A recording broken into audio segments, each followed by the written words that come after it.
Your Honor, if you are asking for the budget for 2026, it's 2,714,679, Your Honor. Okay. So 2,714 million, am I correct? Yes, Your Honor. That is how much of an increase is that relative to the 2025 budget that was passed?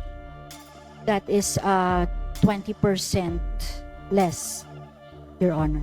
20% less. So that means the budget that was passed in 2025 is around 3 billion. Is that correct?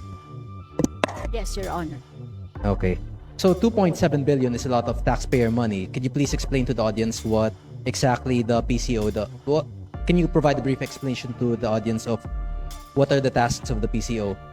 Your Honor, the PCO is the President's arm in promoting transparency and accountability in his policies, as well as, they serve as the window to show his most important future plans.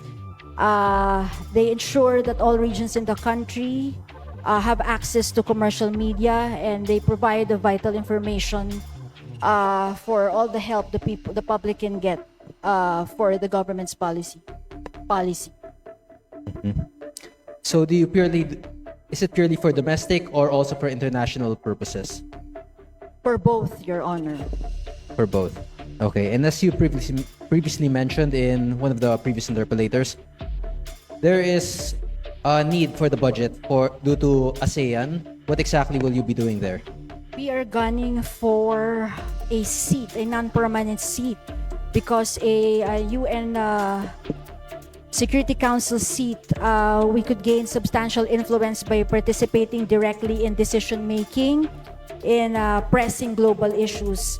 We can the country can have a platform to advance its foreign policy objectives and promote our national interests within the global security framework, which is very, very important for the issues we face now, Your Honor. So the purpose of it is for the UN Security Council seat. Will it be done through ASEAN? No, magkaiba yun, Your Honor. Of course, we will use the ASEAN, of course, to put us in a good light, in a way, to justify. Of course, if we are put in a good light, it is in a form of like a public relations, so we can showcase to the world why we should be nominated and elected for a seat in the UN Council, Your Honor. So the ASEAN is the necessary initial step in our country's publicity on the international stage, which would lead to a higher chance of getting the UN Security Council seat. No, we have already initiated, affirmed our hosting, our schedule. We are really scheduled to host for the ASEAN for 2026, Your Honor. And on what basis are you stating that hosting the ASEAN would increase our chances of getting a UN Security Council seat? Sorry, Your Honor, can you repeat your question? On what basis are you assuming that hosting the ASEAN and providing a successful event for the ASEAN will increase our chances of getting a UN Security Council seat? There's no assurance, complete assurance, Your Honor, if that is what you're asking.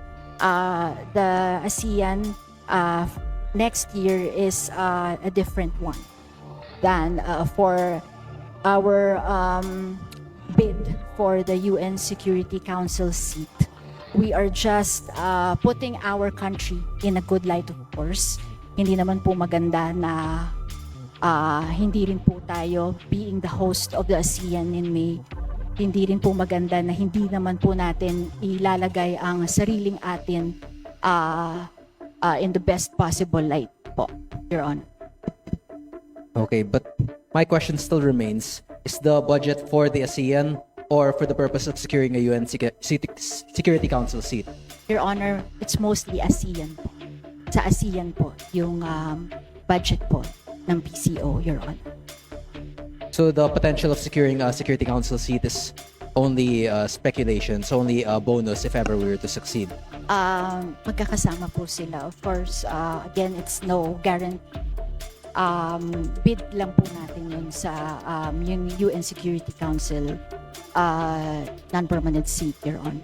If there is a direct correlation, or if you're unsure if there's a direct correlation to our success in ASEAN to the UN Security Council seat, then you're just basing it purely on speculation. we cannot base such a large budget of 2.7 billion on speculation whether or not we would get the UN Security Council seat. With the indulgence of the Honorable Kiko Barzaga, if he may allow me, just to align everything.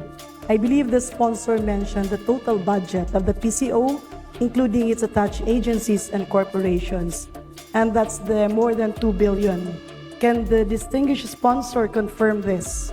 Can the distinguished sponsor confirm it? It's the total budget of the PCO, including attached agencies and corporations. Yes, Okay. yes, Your Honor. Yes. However, incorporated in the budget, as the concern of the Honorable Barzaga has stated earlier, is a budget for the ASEAN. Does this mean that the Philippines is hosting ASEAN meetings and gathering? Yes, Your Honor. We have 167 clusters of meetings for the ASEAN. Okay, So and for will that, be just for to the bulk. clarify the Honorable Barzaga's question, how much within the budget of the PCO will be allocated for the ASEAN? Maybe a ballpark figure. And am I correct, Honorable Kiko Barzaga? That's the contention that you would like to pursue. Yes, so the problem here is creating a budget based on speculation. If one of our goals is the UN Security Council and ASEAN is just a speculative case for that, or for our chance of getting a seat in the UN Security Council, then the portion intended for ASEAN is just based on speculation. Well, with the indulgence of the distinguished sponsor, actually the ASEAN is a different entity.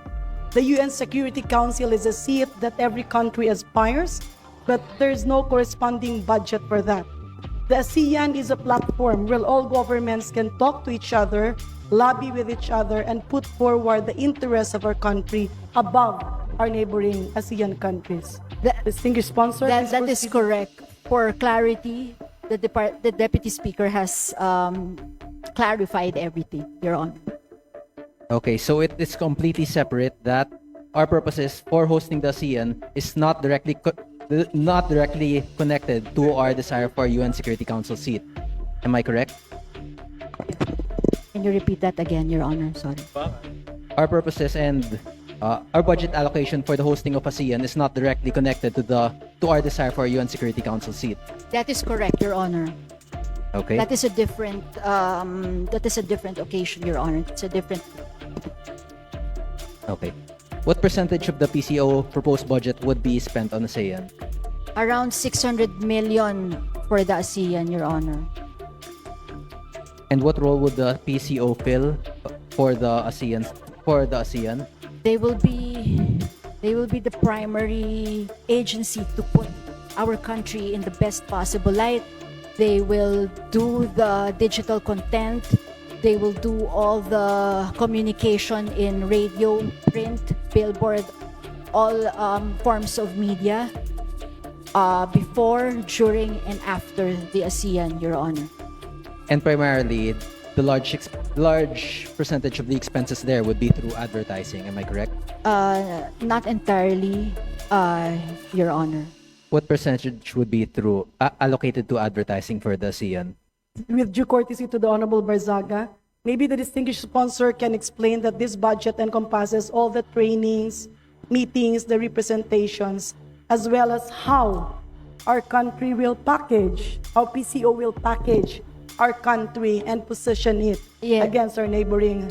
Yes, Your Honor, we will have all kinds of meetings, clustered meetings, and it will really entail a lot of expenses, professional services. We have representation expenses. International media will come in. International media centers will be put up, so that will constitute the bulk of all that expense, Your Honor.